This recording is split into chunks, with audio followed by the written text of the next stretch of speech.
नमस्कार, मैं हूं पी के साहू। मेरे यूट्यूब चैनल में आप सभी का स्वागत करता हूं।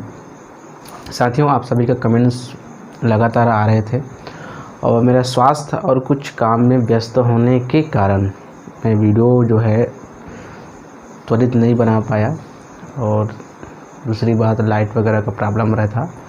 तो चलिए मैं आपके कमेंट्स का जवाब देने का प्रयास करूंगा। सबसे पहले आप सभी को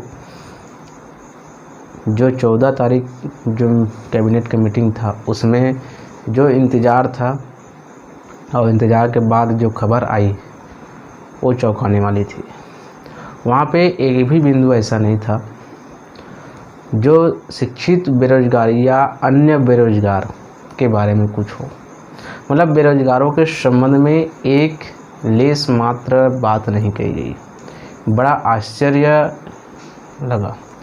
जितनी भी बातें हुई थी जो पहले हो रहा था, जो उसको हो चुका है, जैसे संविलियन की बात करें तो उसको तो नौकरी लग ही चुका है। उसके बारे में उसके संबंध में चर्चा किया गया, जो कि चलिए कोई बात नहीं, लेकिन अथक प्रयास के बाद भी शिक्षक भर्ती के संबंध में एक शब्द नहीं कहा गया। तो सभी लोग पूछ रहे थे कैबिनेट की मीटिंग में क्या हुआ। तो आपको बता दूं, आप यदि शिक्षक भर्ती से संबंधित सूचना चाह रहे थे तो कैबिनेट की मीटिंग में शिक्षक भर्ती से संबंधित कोई भी सूचना नहीं मिली है, कोई भी लेस मात्र भी नहीं।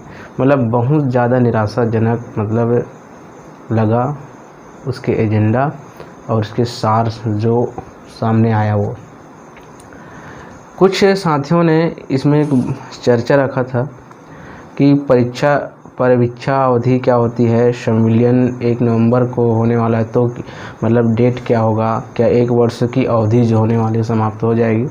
तो उसके बारे में मैं बताने का प्रयास करूंगा। साथियों, आप लोगों ने जो बात रखी है, सबसे पहले आपको बताना चाहूँगा परीक्षा अवधि जो 3 वर्ष कर दिया गया है। पहले 2 वर्ष होता था। इसमें कुछ लोगों ने प्रश्न पूछा है कि इससे क्या होता है, क्या चीज़ है ये।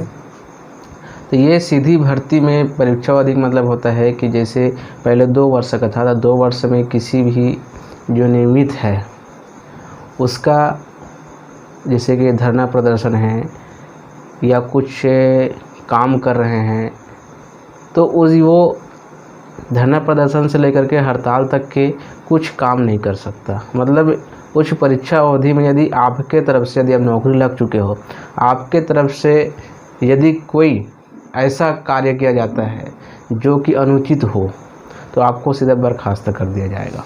मतलब आपको नौकरी से निकाला जा सकता है। दूसरी बात, इसमें आपकी वेतन की वृद्धि, इंक्रीमेंट नहीं बढ़ता 2 वर्ष तक।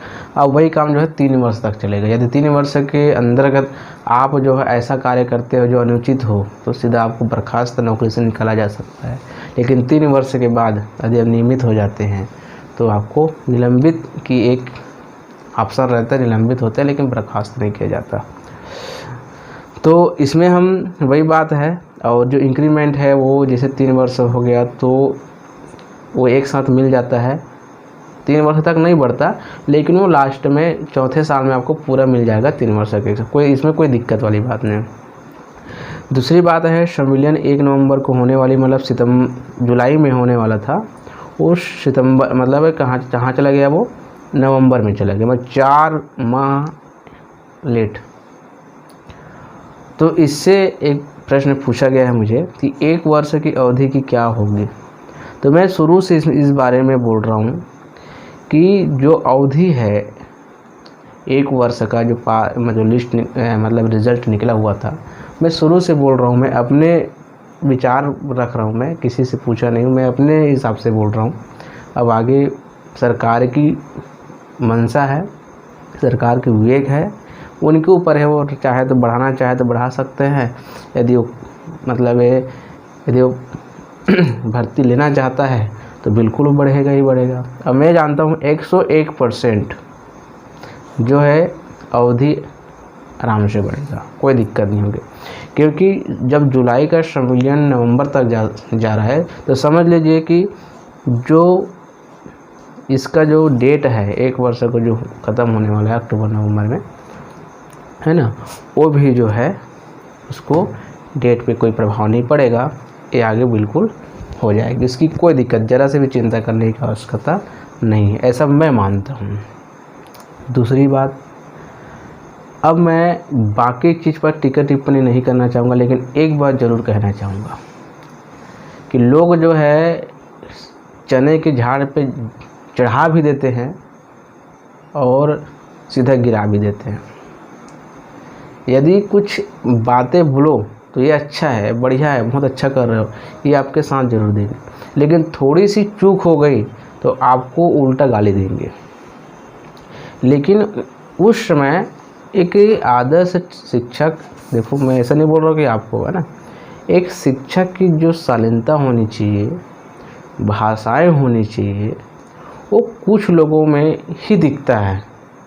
मेरे कमेंट्स में या बाकी कमेंट्स देखता हूँ उसमें, बाकी लोग जो है उग्र होकर के इस तरह से शब्दों का उपयोग करते हैं। मुझे आश्चर्य होता है कि वो किस टाइप के जो है आगे अपने भविष्य में, मतलब बच्चों को शिक्षा देंगे। ऐसा नहीं करना चाहिए कि अच्छा हो या बुरा हो, यदि निगेटिव भी चीज़ आती है तो वहाँ जो पॉजिटिव चीज़ निकालना सीखिए। जिस दिन आप निगेटिव में ही पॉजिटिव निकालना सीख गए तो आप उस दिन से जीवन जीना सीख गए, मैं ऐसा मानता हूँ। बाकी कुछ कहना नहीं चाहूँगा, मुझे कुछ सवालों का जवाब देना था, कमेंट्स आ रहे थे, तो ऐसे भी सभी लोग बहुत थोड़ा अभी दर्द में हैं, तकलीफ़ में हैं, तो ज़्यादा कुछ खुरेदना नहीं चाहूँगा।